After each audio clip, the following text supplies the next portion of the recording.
राधे राधे। जय श्री कृष्ण। भगवान श्री कृष्ण की कृपा हमारे सभी मित्रों पर बनी रहे, यही हमारी मंगल कामना है। तो भगवान का जो प्रसाद चढ़ता है, उस प्रसाद की क्या महिमा है, आज आपको एक कथा के माध्यम से सुनाएंगे। और दौना के वृक्ष का फूल और पत्ता श्री जगन्नाथ जी के श्रीअंग पर रोज क्यों चढ़ाया जाता है, कथा बहुत रहस्यमयी है।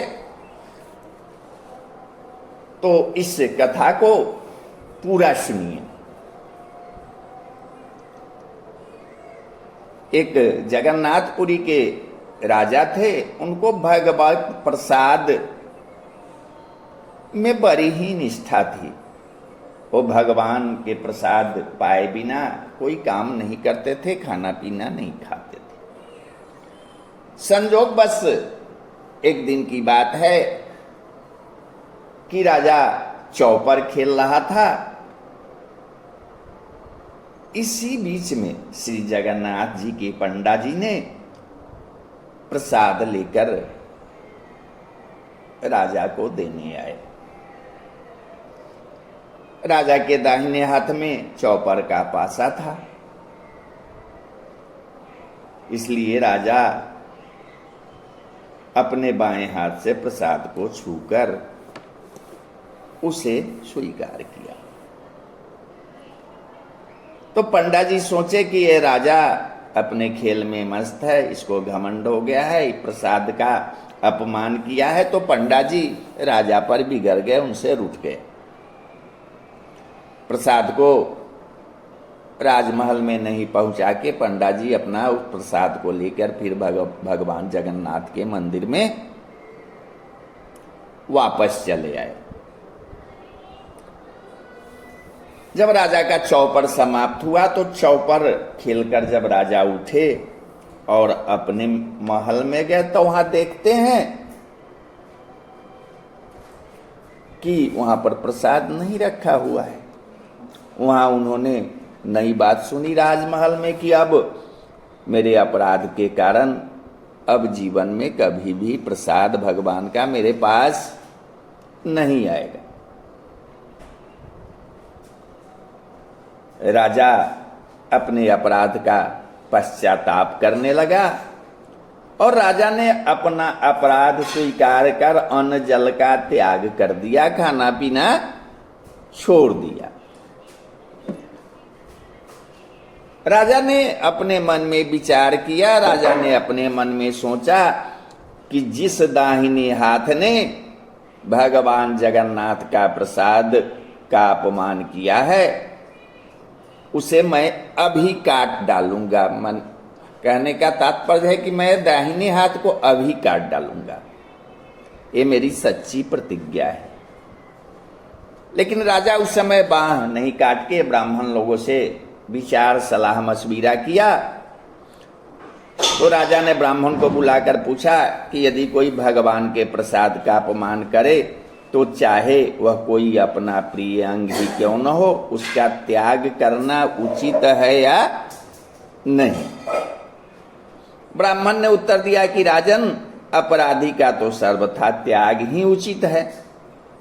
राजा ने अपने मन में निश्चय कर लिया, सोच लिया कि मैं हाथ कटाकर ही रहूंगा, लेकिन मैं तो राजा हूं, मेरा हाथ काटेगा कौन।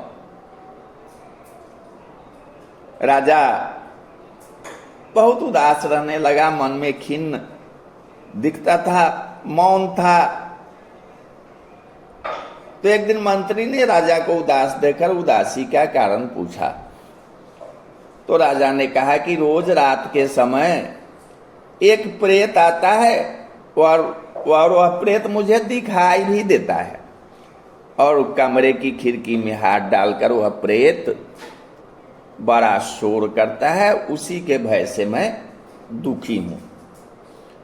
तो मंत्री ने कहा कि आज मैं आपके पलंग के पास सोऊंगा और आप अपने को दूसरी जगह छिपा कर रहिएगा, छिपा कर। जब वह प्रेत झरोखों में हाथ डालकर शोर मचाएगा तभी मैं उसका हाथ काट दूंगा। यह सुनकर राजा मन ही मन प्रसन्न हुआ। राजा ने कहा कि बहुत अच्छा, ऐसा ही करो। रात होने पर मंत्री जी के पहरा देते समय राजा ने अपने पलंग से उठकर और झरोखे में हाथ डालकर शोर मचाया। मंत्री ने उसे प्रेत का हाथ जानकर और उस हाथ को तलवार से काट डाला। राजा का हाथ कटा देखकर मंत्री अति लज्जित और दुखी हुआ और पछताते हुए कहने लगा कि मैं बड़ा मूर्ख हूं, मैंने यह क्या कर डाला। राजा ने कहा कि तुम निर्दोष हो, मैं ही प्रेत था, क्योंकि मैंने प्रभु से बिगाड़ किया था। राजा की ऐसी प्रसाद निष्ठा देखकर श्री जगन्नाथ जी ने अपने पंडों से कहा कि अभी अभी मेरा प्रसाद ले जाकर राजा को दे दो और उसके जो हाथ कटे हुए गिरे हैं उसको लेके मेरे बाग में लगा दो। भगवान के आज्ञा अनुसार पंडे लोग प्रसाद लेकर दौड़े और आते देखकर राजा आगे आकर मिले। दोनों हाथों को फैलाकर प्रसाद लेते समय राजा का कटा हुआ हाथ पूरा निकल आया था। जैसा था वैसा ही हो गया। राजा ने प्रसाद को मस्तक और हृदय से लगाया। भगवत कृपा का अनुभव करके बड़ा भारी सुख हुआ। पंडे लोग ने राजा का कटा हुआ वह हाथ लेके आए और उसे बाग में लगा दिया। उससे दौना के वृक्ष हो गए। दौना के पत्र पुष्प नित्य ही जगन्नाथ जी के श्रीअंग पर चढ़ते हैं। उनकी सुगंध भगवान जगन्नाथ को बहुत ये लगती है। श्री कृष्ण गोविंद हरे मुरारे, हे नाथ नारायण।